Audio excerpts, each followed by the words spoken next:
I look at El Salvador and I see hope. I see a future. And the moment I saw that, Bukele is doing it and you can actually do it. You can fight global powers and do what's best for your country. You can have Bitcoin as legal tender. My goal is to replace SRD with Satoshis. Just scrap it. Like multiple governments have done it previously with the central bank. They scrapped zero. They've changed the currency 3 times already. There's no reason why we couldn't substitute SRD with SATs. And I see that as a way to build a new system.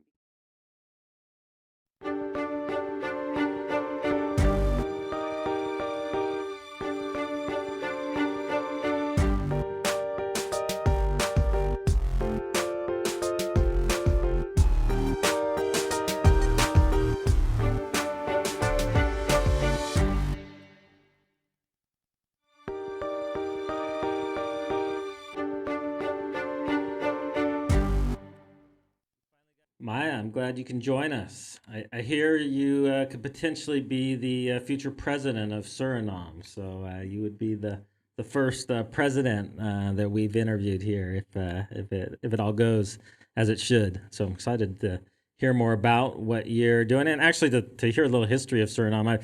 I've always seen it. It's kind of that little, in the corner, those 3 little countries up there that people kind of know are there and never go to visit. So excited to get a little more history and inform myself about the history in Suriname and what the conditions are like now, and then the role you see Bitcoin playing. So if you could give us a little history lesson first, and then tell us how Bitcoin comes into this. Sure. Excited to be here, Mike. Well, Suriname is a pretty small country on the northern coast of South America. As you said, usually see it but don't visit it. Most people don't even know where it is. A former Dutch colony, actually former British colony too. So the Dutch took it from the British? Well, actually, it was traded. Okay. So they traded New York for Suriname. Really? Yes. So that's a very interesting, not very well known fact, but well, you're welcome, New York. No, but So the Dutch had New York yes, and they traded it for Suriname. Really? I did not know that. We had a better location logistically and also better ground for, well, we had gold resources, but also for farming, much better land. And basically we got our independence from the Dutch in 1975. So it's a very young republic, a young nation. But Dutch is still the national language. Yes. Dutch is still our native language. Second would be English, and then a close third. It's actually a melting pot of cultures. So you have the Maroons, you have the Creole, you have Chinese, you have Javanese, you have Lebanese, we have Hindus, Muslims. And are these mostly been there for generations? Yes. Okay. Yes. All of them, most of them have been there for multiple generations, and we have a population, for example, of Brazilians that those have been coming in over the last couple of decades. So it's a nice mix of cultures. And do the different cultures get along well, or they kind of keep to themselves, or is that how the political parties are formed, or what role does that play? Well, actually, there was historically after independence that everything was much more focused, or political parties were focused on race or heritage. Now it's even the political parties are getting a lot more diverse, but our entire population is actually very, very, very peaceful. We have a mosque next to a synagogue. We don't have like racial violence or anything of that sort. People are pretty peaceful. And if there's a holiday, for example, we recently had Pagua Festival, and the entire country celebrates. So it's not just, that specific group that does it. It is everyone celebrates. And that is like that for every So you guys have a lot of holidays. Yeah, a broad range of holidays, and everybody participates in all of them. What's the weather like there? Y- Very similar to El Salvador. Okay. Actually, not as hot.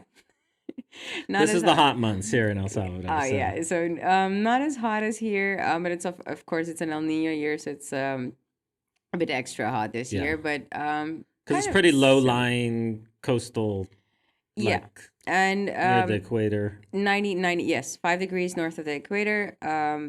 And we're 93% forested.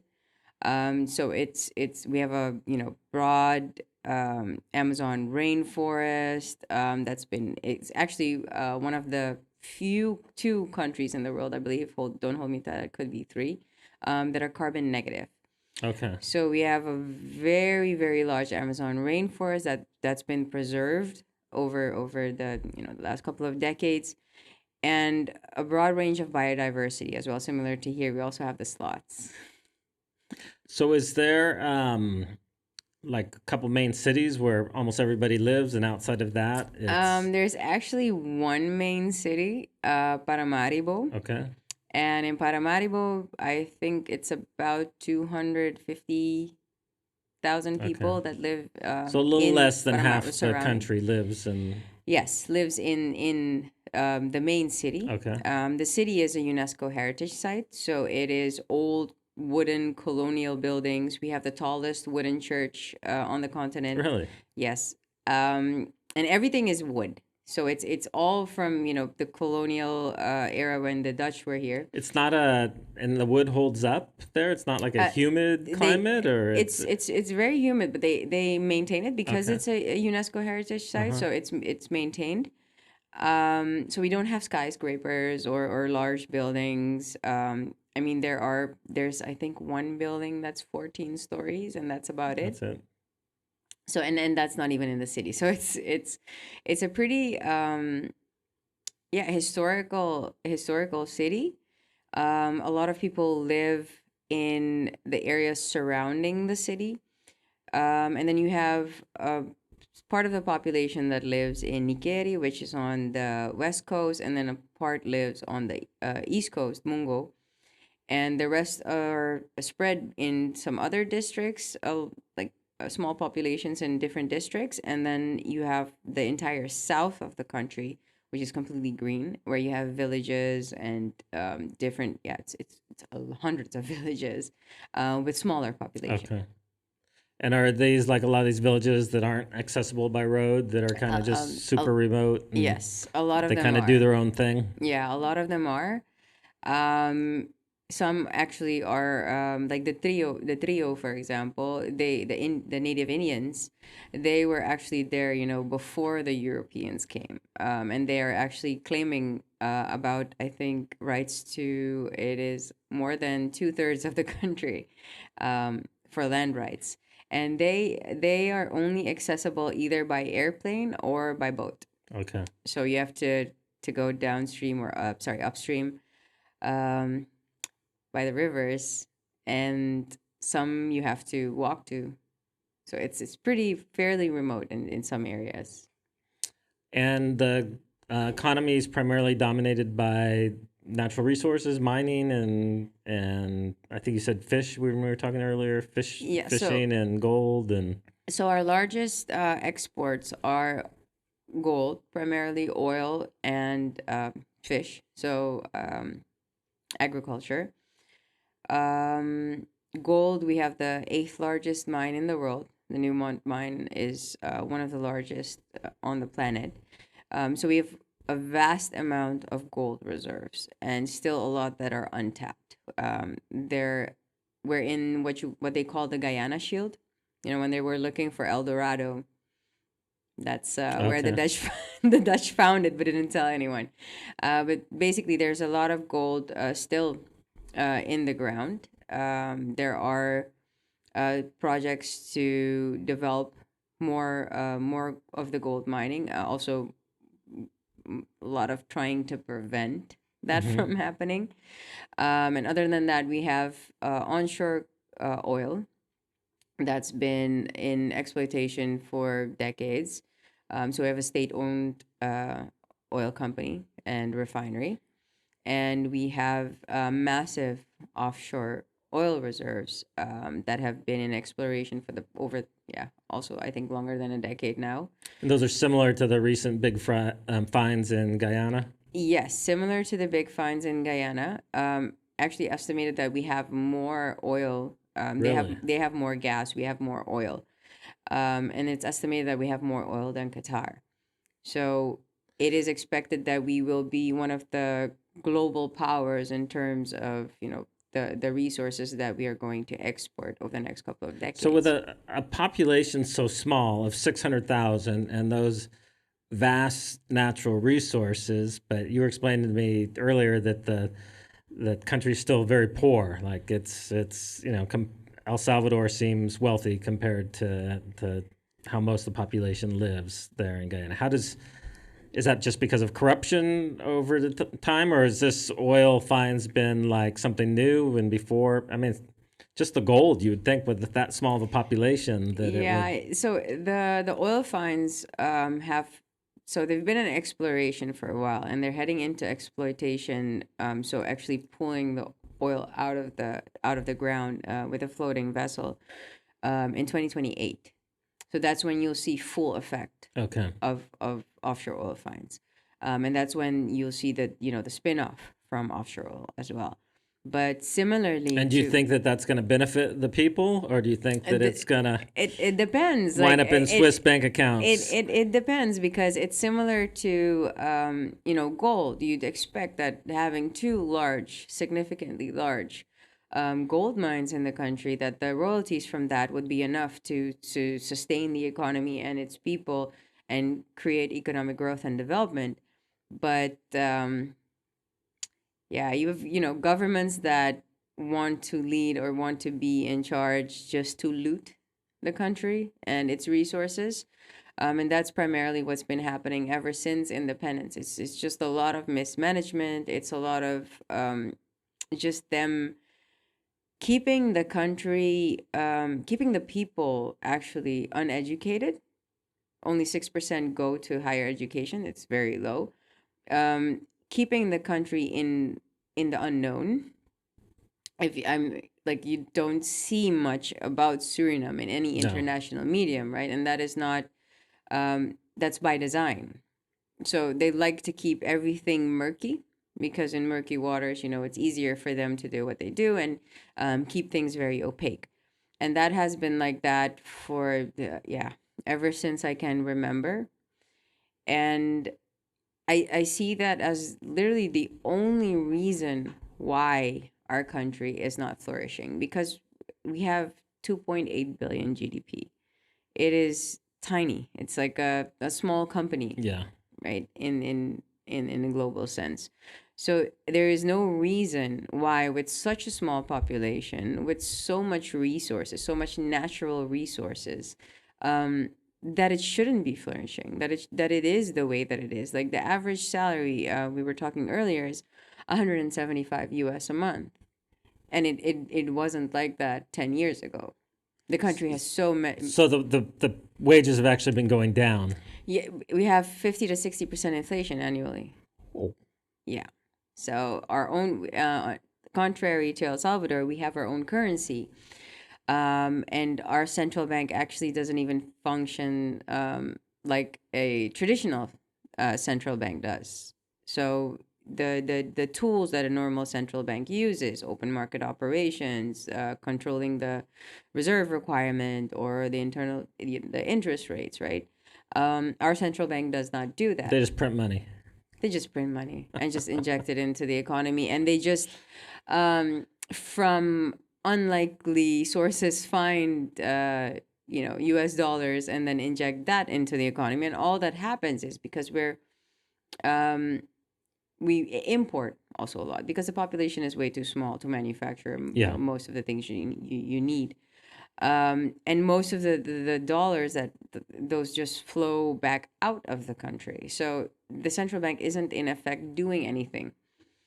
Um, and I've tried to to help in certain ways, but they keep taking. So let's say if I give them an explanation of how something is supposed to work, or how they could improve the economy using certain financial structures or tools, they take it and they make their own version of it and a private version of it, and then it becomes some big kind of scandal, like open market operations, for example.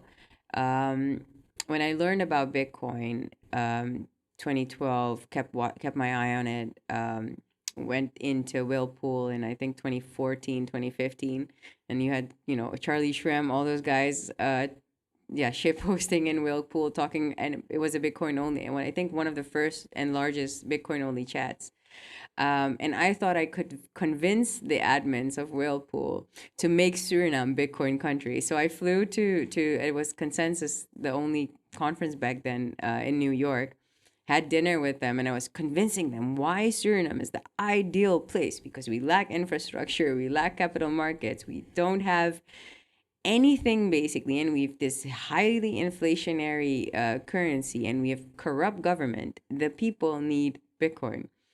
And I was trying to figure out how to Trojan horse Bitcoin into the system, or how we could use Bitcoin at it, at the core of the economy, Yeah.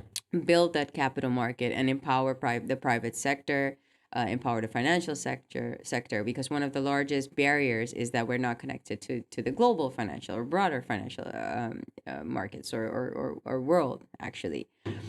And then started with an exchange, and from there looking to figure out how an exchange would work if Bitcoin is the core of it.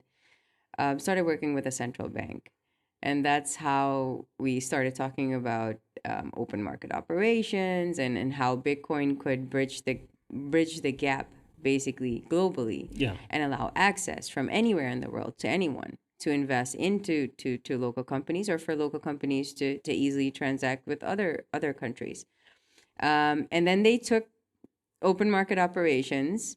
They The central bank governor got locked up in 2020, and then in 21, or actually was it in 20, I think the end of 2020 or early 2021 is when they started with open market operations, and they did short-term treasuries with 80% interest. So you get a 3 month to a 6 month short-term treasury between the central bank and the commercial banks, and it's 80% yield. And then they try to fix it, and they brought it down to like 60% or 58% ish. So it's still not a real improvement. So they're actually actively injecting more into that economy, and without even realizing it. Yeah. It's Yeah, I don't know. But if I look at the Fed meetings in the US, I think, okay, it's not that bad here. it's it's all relative. Exactly. Could be worse. So, what made you think that running for president was the way to fix this? Oh, that's all Samson's fault. Really? Yeah. I honestly would I don't like Uh politics. huh. I in general don't like politicians because of the nastiness of politics, actually, and because of the negative impact that politicians have had on our country.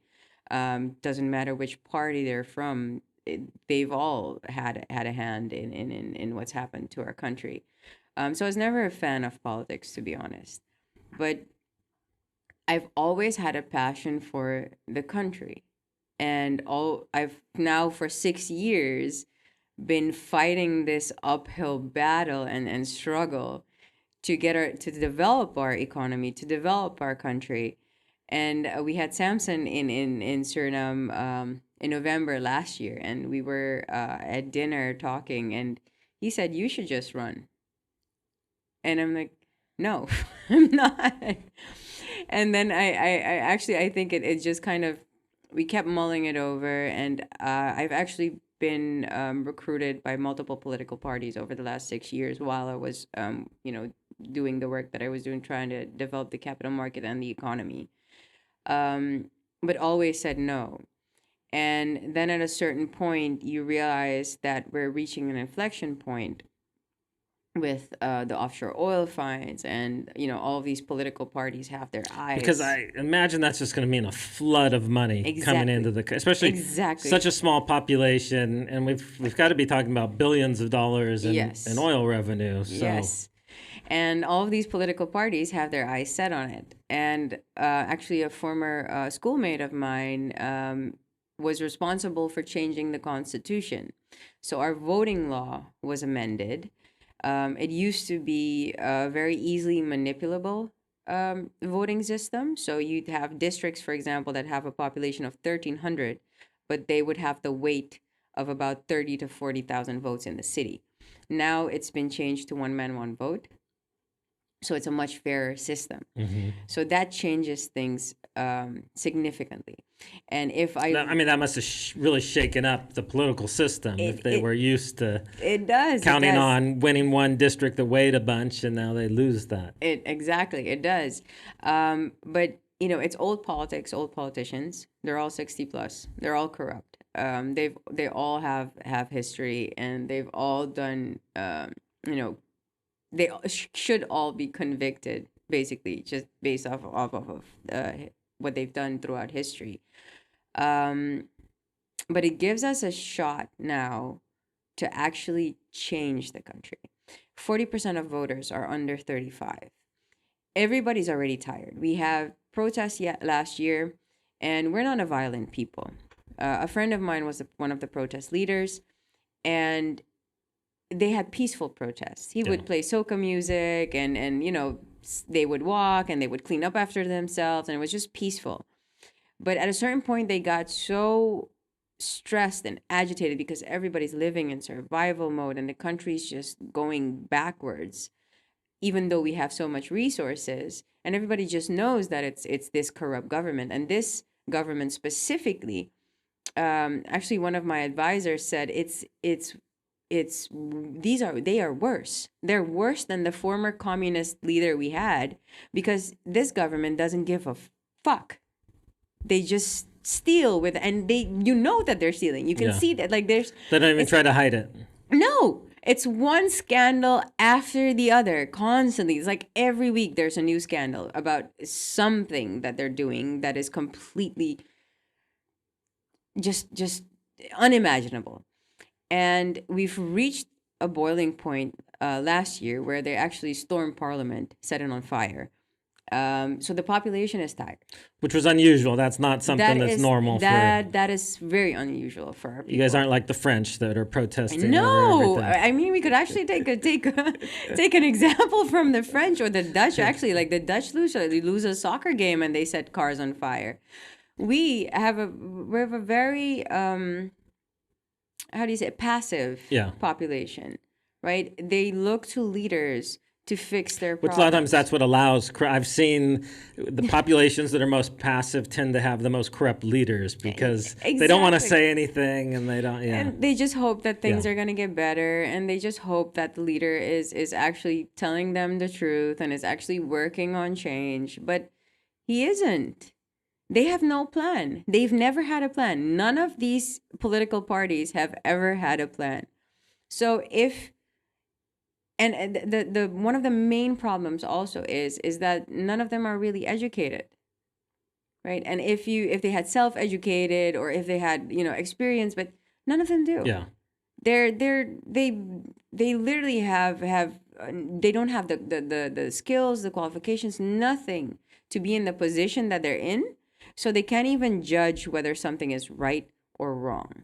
And so you have one scandal after the other, like a hydrogen project. The first act that this president did when he came into office was change the bylaws of the state oil refinery, our national treasure, change it so that he could put his wife on the board, right? And that is just, to me, it was just mind blowing. But that was a signal to the entire financial and private sector that this government is going to be just as Yeah. corrupt, because that's nepotism 101. And how long are the terms? 5 year. 5 years. Okay. 5 years. And So so it's when coming up when is the election? May next year. May next year. Yeah. So Okay. I have a year, and I'm not a because I'm not um, I'm not a politician, right? I'm not doing this to gain something out of it. I already told them that my salary they can just donate. I don't care. I don't need it, right? I don't need this position. Yeah. The only reason I'm actually pursuing it or agreed to pursue it is because I know I have the backing. I have people with integrity. I have people that want change. There are people in the private sector that want change. There is enough um, good still left so that we can actually affect change. And also because I know, just looking at El Salvador for the last 3 years, looking at what Bukele has done, the moment I heard it, I flew here and I started lobbying for, hey guys, how do I get adopting Bitcoin there? I need you guys there. Um, it is, you can see the change here. Yeah. You can see what he's done. Well, in the last 3 years, I'm sure you've seen. It's insane. Yeah. Just coming here in 2021 and being here again now and seeing the difference, it's crazy. No other country would in on this continent would have ever been able to do And that. everybody would have said it was impossible. Exactly. It's Everybody happened. says it's impossible, but he did it. He did it. And he, like, what he had to do here was harder than what we're facing in Yeah, Suriname, they right? had the Murder, gangs that basically exactly, controlled everything. the murder capital of the world, and those numbers just vanished the moment he changed it. And all he had to do was actively decide to want and change this country for the better, and he's making it a symbol for the rest of the world. And I think it's a shame that the rest of the world doesn't, or not every country in the rest of the world sees it yet. But from I particularly notice this when I speak to people in Europe or from the States. They don't perceive how life in Latin America really is, Yeah. or how different it is from Europe, and that the things that they have there that they just take for granted, we don't have. So I look at El Salvador and I see hope. I see a future. And the moment I saw that, Bukele is doing it and he can actually, you can actually do it. You can fight global powers and do what's best for your country. You can have Bitcoin as legal tender. I My goal is to replace SRD with Satoshis. Just scrap it. Like multiple governments have done it previously with the central bank. They scrapped zero. They've changed the currency 3 times already. There's no reason why we couldn't substitute SRD with Sats. And I see that as a way to build a new system, because I want to be in charge for as long as it's necessary to make myself redundant. Yeah. Like I'd like Work to yourself out of a job. exactly. Yeah. I'd like to see a future where everything that is can be privatized, such as healthcare, education, transportation, infrastructure, things that should not be within the grip of government should be independent, should be privatized. There is a lot in government that can be automated. We have 68,000 people that work for government out of 140,000 working population. So almost half works for government. Just imagine what that does to an economy. Yeah. So we need to diversify the economy, create other sources of income, create other jobs, and I see technology playing a major part in that. And I see Bitcoin as the de facto currency of the internet and the de facto infrastructure on which the open source and free internet will be developed over the next couple of decades. So I think we as a country can, strategically place ourselves to be similar to El Salvador, a global leader, and create a united front in Latin America. Because something I also feel very strongly about, if you look at the US, for example, historically, right? When did most of the development in the US happen? After the railways.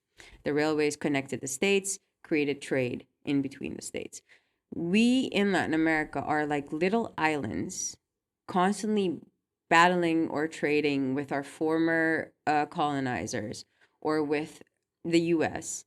But how much do we actively trade with each other? Yeah. right? How much are we supporting each other's economies? And if you look at mainstream media or global news, how often do you hear the positive things of Latin America? How often do you see Latin America in the media? If you look at Outside of football games, very rarely. exactly outside of World Cup, Brazil is famous for that. But other than that, it's mainly highlighting the most negative things about our continent, Yeah. and we have zero voice in global issues. They're staving off to World War III with and it's not on our continent, but it does impact us, as previous world wars have. They impact the global economy, and we do not get a say in that at all. Like, to me, it's mind blowing Yeah. still. But we are like the forgotten continents, Africa and Latin America. The whole world, it seems like the entire conversation is just between the West, just between the US and Europe. And we're basically just left out of the conversation. I think it's time for the continent to form, a united front, support each other, encourage trade in between countries, create the infrastructure necessary to facilitate trade in between countries, building up each other's economies instead of constantly funneling money to the US, funneling money to Europe. Because honestly, it's the Googles, the Facebooks, the Amazons that make massive amounts of profits off of our populations. And China, for example, making massive amounts of profits off of our populations. And we're like these tiny little islands giving everything away, like we're still a colony. Yeah. So I see an opportunity for us to look towards the future and actually think about, okay, how are we going to develop together? How are we going to work towards a future where I'd be proud to have my kids grow up in. And I think Bitcoin is essential to that, because Bitcoin is, you have the meme where Satoshi kisses and the whole world changes.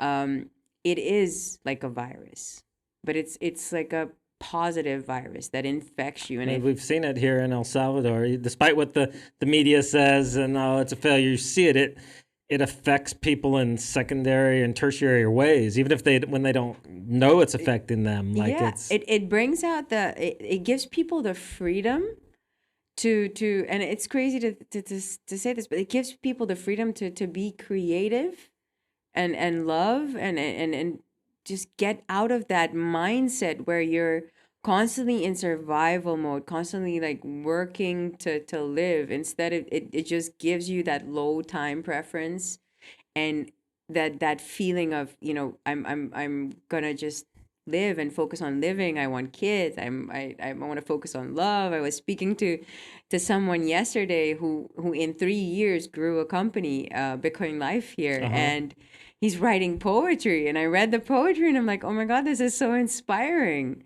It is unlike what you see in mainstream media being portrayed, right? Because they're against the narrative that Bukele is pushing. Yeah. But Well, they're it afraid of him. yes, they're afraid of him because he is the start of something that they cannot stop. Mm-hmm.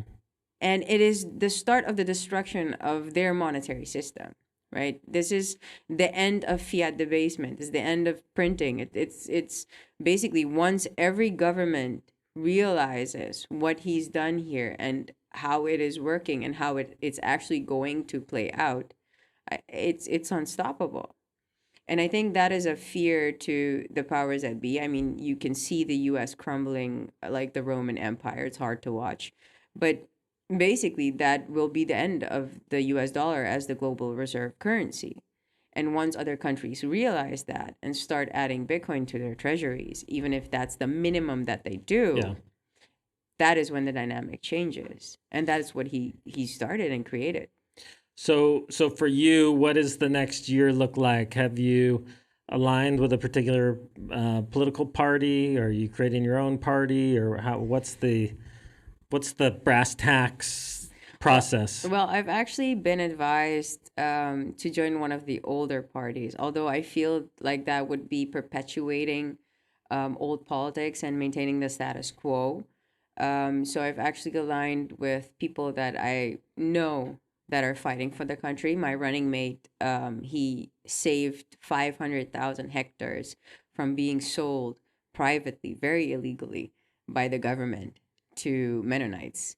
And that was preserved Amazon rainforest. Hmm. So it completely insane. But people like that, people that have been fighting for the country, technocrats, nationalists, people that have a love for a country, they don't need the, yeah, what is it now? 8,000 SRD or 10,000 SRD is about $300 salary that position will pay them. That is not what they're doing it for. They want change. And it's not just them. We've had a massive amount of brain drain in the last 3 years. So there are a lot of Surinamese that left, not because they want to leave the country, because the situation, you just lack Yeah. opportunity. You earn between 175 $300 a month. You cannot build a life with that, so they've left. And all these people want to go back, right? They want to go back home, but they've lost hope. And that is, I think, one of the main problems that we have in the country, because hope creates prosperity, right? If the people believe, if the people have hope, if they know that there's a better future for them, then they will come back. Then they Yeah, will work on we've seen development. that here in El Salvador. I mean, it used to be people wouldn't continue with their education because they were just planning on leaving illegally to the U.S. anyways, and it wouldn't matter.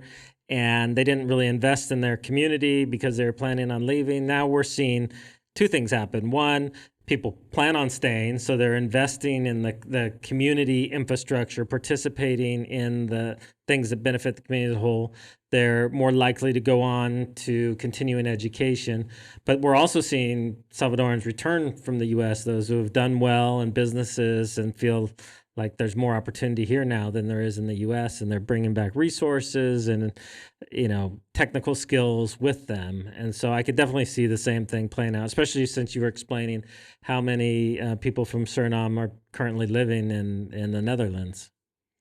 It is it, and one of the main issues in Suriname is actually, like, even for development, for people that want to come back, want to invest. When they come back, they're they face so much issues with government. And the main problem with government for foreign investment is, what's in it for me? How much percentage am I going to get? Or how much are you going to pay me for you to achieve that? And if you don't, then they don't allow it. Yeah. So they, Your goes to the bottom of the pile. And yeah. exactly, they block billions of dollars in development and investment just because they can't get a couple of 100K And that, like, then the investors you do have coming in are the ones that are willing to do to that. bribe, Yeah. and the honest ones are kept out. Exactly. And even the ones that are willing to bribe, eventually, it's particularly if it's a government project, it always goes to shit. It's never successful. I can literally not name one successful project that government has ever done with any foreign investor. So they kill it anyway. And they do that for, sometimes it's 20K or 30K. It's laughable Yeah. that they sell our country, prevent economic development and the prosperity for its people, simply because of, and it's this is, I mean, I don't even want to call it greed, because the amount that you're, I mean, if I heard that someone was putting, like a couple of billions of dollars or something, then I'd be like, okay, he's greedy, right? That is greed. But for 20K, 30K, and then they spend it on some stupid car or boat or a jet ski, and then it's gone. Yeah. And then you prevent billions or hundreds of millions of dollars in investment just for that tiny, tiny little bribe. So, yeah, I'm I got teary eyed when you were talking about hope here, because it is inspiring and it does give me hope. And I am happy that, we did we actually recorded the podcast where I told the announcement, or did the announcement over a month ago, and it just released. And the reception has been amazing. It's gone viral in the country, And one of the main like key takeaways I see or have received from my team is that most of the comments, and as well as what I've seen, is that I give people hope again. Yeah. And I think that is something that they need. But I think that aside from hope, I think they know that my heart is in the right place. So are you creating your own new party or you? New political Okay. party, yeah. Okay. And what's It the name of the party? National, well, in English, National Libertarian Party. Okay. Libertarian Party. Okay. Nice. So what does this next year look like for you? Well, I want to be different than most political parties. And just for to set the scene, how many presidential candidates will there be in this election? Do you know? Well, there will be primarily two parties, the two largest parties, Okay. battling it out. So there are two other candidates um, that might have a shot if there is no alternative, because that is the main problem. There was before me no real alternative. Mm-hmm. It was all these old politicians and these two main parties, and they usually Go back and forth, go which is back and how it forth. was in El Salvador before. And even myself, I thought there's no way a third party could win, but Nayib came in and dominated that year, his first year, Yeah, So definitely he's shown that there's a path to that. I hope to follow in his footsteps. And I'll for the next year I'll be focused on one of the main issues I want to tackle is housing. Hmm. And we don't want to wait. Like most political parties, what they do is the one that is currently governing will be trying to execute as much projects as they can before time Yeah, runs out. they always throw a bunch of money at everything right before the Exactly, election. exactly. But they don't have much money, so what they got from IMF that they will be deploying. Okay. Other than that, the other political parties will be trying to buy votes by either promising jobs in government or giving people food packages or like $50 to Yeah. $100. Yeah, very small amounts to buy their votes. Um, I want to give them a preview of what is to come. Want to actively engage and work on, you know, structurally improving certain sectors, and we have a focus, for example, on the orphanages, a focus on elderly care, focus on education, and for education, for example, just adding on to existing education, diversifying a little bit away into technology so that you give people an alternative. Yeah. So we want to focus on doing in the next year and doing things differently than any government in the past has, and just focusing on doing things right. Do you guys currently have any initiatives that you're working on that have integrated Bitcoin within them? Yeah, we started with the Fruits for Sats program. Mm-hmm. We do have like a Bitcoin education center that recently, I think about 2 months ago, that we started using. And basically, in that education center, we have a soccer academy, Okay. and he has about Do, 800 do you guys call it soccer or football there? football. Okay. Yeah. Well, I just assumed everywhere else in the world they called it that, but I think it was like somebody told me was it Ireland or something, they call it soccer also. So Ah, it yeah. was It's football. Yeah. yeah, football. And this academy, he has around 800 kids from all neighborhoods around the city, mostly underprivileged. So kids that would usually either be hanging out on the street or wouldn't have anything to do in their pastime, and giving them an opportunity to professionally play soccer and grow up in this soccer academy for a possibility at a Yeah. professional career. And I've actually connected him to Fedi because he wants to have contributions, everything done in Bitcoin, and then save a portion of that Bitcoin of their of that contribution, Mm-hmm. save it for the community in Bitcoin so that they can yeah start to learn and start saving. And we want to do something, so we have in terms of education for them as well, because not all of them are going to have a pro soccer career, but it would be good for them to have skills to fall back on, and also just knowledge. Yeah. And it's teaching them morals, values, and discipline. So for the educational part, we're working with Me Premier, and we've been in conversations with Felix to use their curriculum and teach that to the kids. But also, we want to do something similar to Kala, To what? Qala, Not familiar with that. in Africa. It's Okay.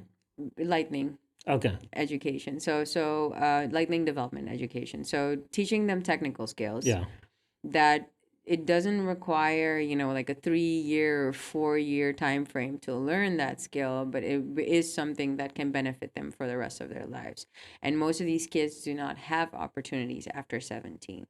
So then they have an opportunity to, learn a skill that can benefit them in something that will change the world, and to be an active part of it without actually needing to be for example, in the US or in the Netherlands, or go study abroad. They can work remote, and they can have that opportunity in Suriname. So that is something that we're implementing right now.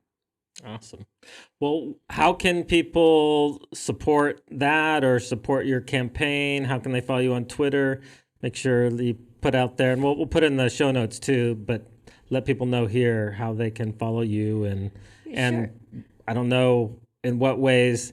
A lot of times people from outside can't get involved in local politics, but if there's different ways that people can help, they definitely want to see a Bitcoiner in presidency, when possible. So We could definitely use the support, particularly for our social impact projects. It don't if you want to support, don't support the campaign, support the people, right? And let me help you figure out how you can support the people. We'll be running some geyser campaigns, because we want it to be fully transparent and open, and that you can see, what you're actually helping or how you're actually helping.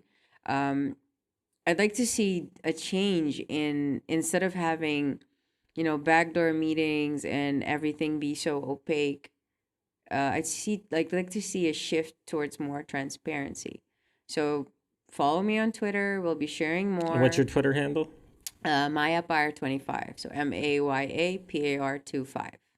Perfect. And So we'll be make sure you're sharing more. following Maya. Yes.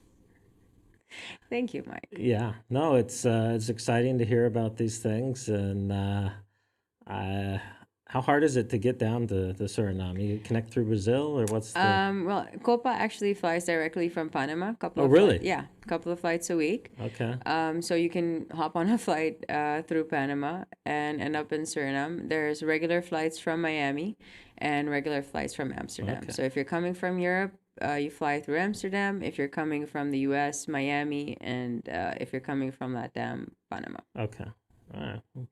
Well, maybe we'll have to make it down there and check things out. Definitely. When's the election? May next year. May next year. Yeah, but I Okay. hope you come earlier. Yeah, yeah. We could use the help down there. All right. Well, I appreciate you joining us for the having party here in El Salvador, and it's Happy it's to be exciting to see, just the changes that are happening here in El Salvador, inspiring things in other parts of the world. No, really, and I'd love to see, people from the community come down to help. I mean, there's enough opportunity. You can see, basically what happened here in El Salvador. Exactly those opportunities await you in Suriname. So I'd love to get more help, get more Bitcoin maxis down there to help build. And especially people from the Netherlands that speak the language that Yes. could.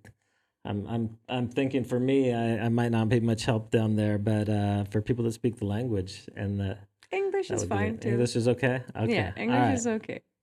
I guess I'm hearing my Spanish is not that great. So. Exactly. All right. Well, we will. Maybe next time we're talking, we'll be down there in Suriname. Awesome. And if not, next time you're back through here, we'd love to have you on again and get an update on the campaign, or maybe have you come announce how you won the presidency. So, Definitely. all right. Thanks, Maya. Thank you, Mike.